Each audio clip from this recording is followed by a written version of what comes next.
बिस्मिल्लाहिर्रहमानिर्रहीम। अस्सलाम वालेकुम जुले दोस्तों, उम्मीद है आप सब खैरियत से होंगे।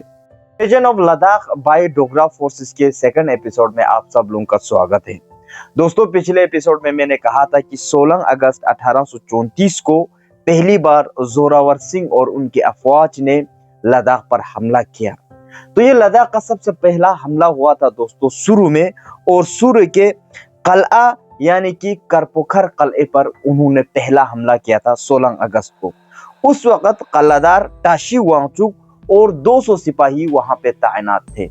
अचानक के इस हमले का लद्दाखी फौजियों ने भरपूर मुकाबला किया और बहुत ही बहादुरी वहां पे दिखाई, और ऐसा लग रहा था कि लद्दाखी फौज तकरीबन जीत ही जाएंगे। हालांकि वो 200 लोग नफर ही थे, लेकिन बहुत ही जबरदस्त घमासान की लड़ाई हुई और डोगरा काफी फौज वहां पे हलाकत किया।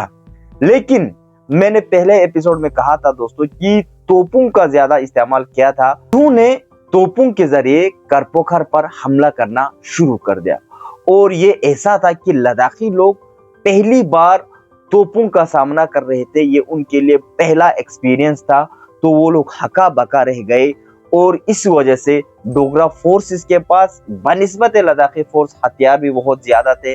सारों के पास तलवारें थी, सारों के पास नेज़े थे, और हर फौजी के पास यो जो उस वक्त के जो बंदूक होते थे वो सारे थे।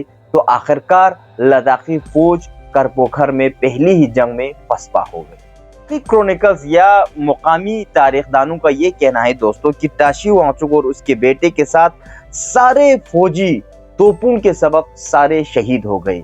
और जहां तक बस्ती राम का ताल्लुक है, बस्ती राम वो है दोस्तों जब अलेक्जेंडर कनिंघम पहली बार 1846 में लद्दाख का सफर किया था, तब वो लद्दाख का गवर्नर था।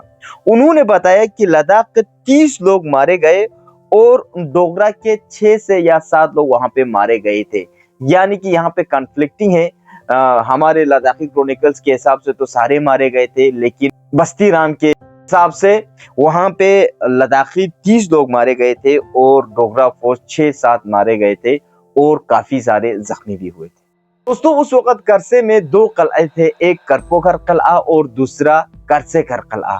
मैंने ये तारीख शुरू करसे में मैं बयान कर चुका हूं दोस्तों कि एक जमाने के बाद वहां पे अब बादशाहें हुकूमत नहीं कर रहे थे, बल्कि ऐसे ही गवर्नर के जरिए लद्दाख के राजा के सरपरस्ती में वो सारे काम कर रहे थे। गवर्नर के जरिए शुरू करसे का जो कमान है वो संभाल रहे थे। जब करसे के फौज ने ये सुना कि शुरू के लोग पसपा हो गए हैं, शुरू के फौजी पसपा हो गए हैं और करपोखर पर डोगरा अफवाज ने कब्जा कर लिया है, तो करसे के फौजी सारे भाग गए और रूसीला के रास्ते सारे शेरगोल पहुंच गए। किसी में हिम्मत ये नहीं थी कि वो लोग वहां पे बैठ के जोरावर के फोर्सेस का सामना करे और उनके साथ जंग करे। करपोखर पर कब्जा करने के बाद जोरावर सिंह 19 अगस्त को शुरू पहुंच गए। मुकामी तारीखदानों का लिखना है कि जोरावर सिंह ने मुकामी लोगों के साथ रवैया, जो उनका रवैया था बहुत ही अच्छा था, और उन्होंने मुकामी जमींदारों के साथ बातचीत करना शुरू कर दिया, और बातचीत में ये तय पाया कि लद्दाखी टैक्स निजाम के तहत हर घर पर 4 रुपये का टैक्स आयद किया गया। तो उस वक्त 4 रुपये अगर हम 1834 में अगर देखें तो ये बहुत ही बड़ी रकम होती है दोस्तों। में जब ये खबर पहुंची तो दोस्तों बादशाह सलामत ने वजीर आजम और गवर्नर को फौज के इज्तिमा के लिए हुक्म जारी किया। मैंने पहले बयान कर चुका कि लद्दाख के पास एक ऑफिशियल फौजी ताकत नहीं थी, तो उस वक्त लोगों को ही फौज बनाकर आम लोग ही जाते थे जब भी हंगामी हालत होता था, और ये पहली बार उनके साथ हो रहा था। और जब लोगों को इकट्ठा किया गया तो लोगों को लड़ने के लिए भी असलहा नहीं था, तो दोस्तों सरकारी असलहा खाने से भी अब हथियार उनको मुहैया करना शुरू किया। लेकिन सरकारी असलहा खाने में भी इतना ज्यादा हथियार नहीं था कि उन सारे लोगों के पास एक एक के पास हथियार आ जाए। जाता है दोस्तों कि पहली बार लद्दाख में 5000 फौजियों को वहां पे इकट्ठा किया, और इन फौजियों को स्टोकपा कलोन दोरजे नमग्याल की सरकर्दगी में पूरी तौर पर महाज पर भेज दिया गया।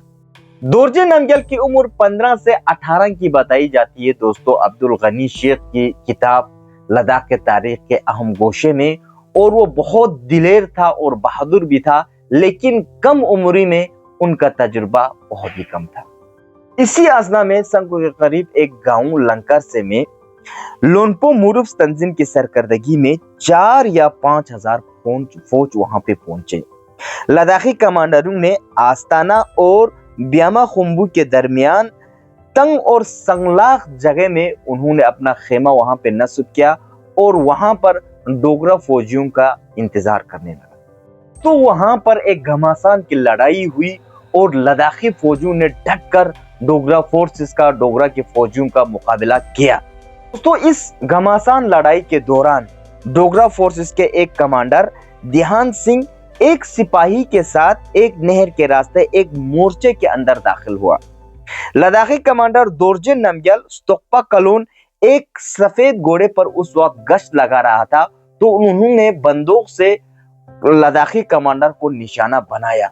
अब जो ही लद्दाखी फौज का एक कमांडर घोड़े से नीचे गिरा, तब लद्दाखी फौजों में भी हलबली मच गई और साथ ही साथ जोरावर सिंह ने जो अपना दूसरा जो फौज का जो दस्ता था उससे हमला कर दिया और साथ ही साथ लद्दाखियों के ऊपर एक तो ऑलरेडी पहले तोप का एक वहम ऑलरेडी बैठ चुका था, तो उसमें हड़बड़ी मच गई और जिस तरह से लद्दाखी कमांडर्स ने पहले सोच के गए थे उस तरह से वो लोग लट नहीं पाए और यहाँ पर भी लद्दाखी फौज अब भागने लगे पीछे की तरफ। तारीख रकम करने वालों का भी यहाँ पे भी यही तस्करा है दोस्तों की, क्योंकि डोगरा फौजियों के पास अच्छा खासा असलहा था, उनके पास फौजी ताकत भी थी और इनके पास स्ट्रेटेजी भी था बनिस्बत लद्दाखी फौजियों से। तो इसके मुकाबले में मुरुफ तंजीम और उसके सिपाहियों के पास इतना ज्यादा तरकीबात भी नहीं थे और साथ ही साथ असलहा भी नहीं था। तो मुरुफ तंजीम और उनके सारे साथी पसपा हो गए और डोगरा फौजियों ने अब जब वो भागने लगे तो उनका ताक़ुब किया, पीछा किया और इसके साथ साथ मुरुफ तंजीम के साथ 100 सिपाही डोगरा के फौज आए और 1,500 भागने में कामयाब हो गए। तो जब जोरावर सिंह के फौजियों ने एक तो करपोखर दूसरा लंकरसे में लद्दाखी फौजियों को हरा दिया, तो अब तीसरा जो इमदाद लेह से पहुंचा था, इन सारे जगहों से पहुंच के आया था, वो फौज पंखा कलोन की सरकर्दगी में पश्कुम पहुंच गई थी और तीसरा लड़ाई अब डोगरा फौजियों के साथ पश्कुम में हुआ।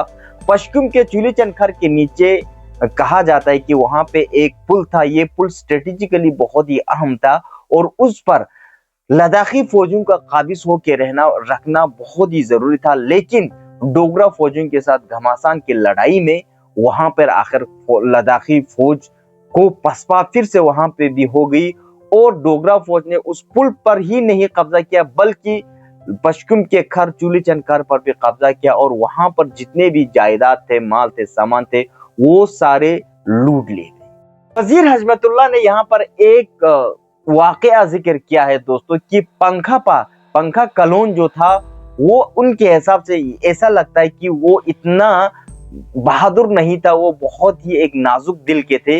वो इस तरह से बयान करते हैं दोस्तों, जब पंखापा अपनी फौज पश्कुम में मुकीम था, ये खबर पहुंची कि वजीर जोरावर सिंह पुले अंदो पर पहुंच गया है।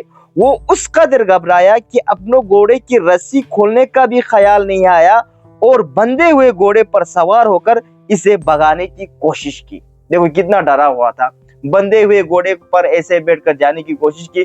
तो बोलते हैं इस वजह से पंखापा का घोड़ा, यानी अगर पुरकी में कहे तो पंखा पिरता बोलते हैं, ज़रबुल मिसल के तौर पर पश्कुम में आज तक मशहूर है। पश्कुम के लोग अभी भी बोलते हैं कि जब वो कोई ऐसे हड़बड़ाहट करते हैं तो भाई पंखा पिरता की तरह मत करो, पंखा पिरता तो मवस, ऐसे ही बोला जाता है। ये वजीर हजमतुल्लाह खान ने लिखा है। हालांकि अब्दुल गनी शेख ने लिखा है कि इस वाक़े की कोई तस्दीक नहीं हो पाई है क्योंकि पंखापा ने बहुत ही बहादुरी के साथ दिलेरी से लड़ा था, लद्दाखी फौज के साथ शाना बाशाना लड़ा था। गनी शेख ये भी लिखते हैं कि कम से कम 2 बार उन्होंने मैदान जंग में बहादुरी का भी मुजाहिरा किया था।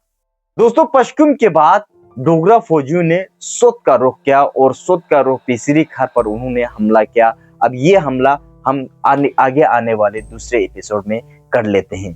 फिलहाल यहीं पर आप लोगों से इजाजत देता हूं। अगर आप लोगों ने अभी तक चैनल को सब्सक्राइब नहीं किया है और यहाँ पे पहुंच चुके हो तो प्लीज चैनल को सब्सक्राइब जरूर कर लेना, और इससे हमें बूस्ट मिलते हैं। और आपको पसंद आए तो वीडियो को लाइक करके शेयर करना नहीं भूलेगा।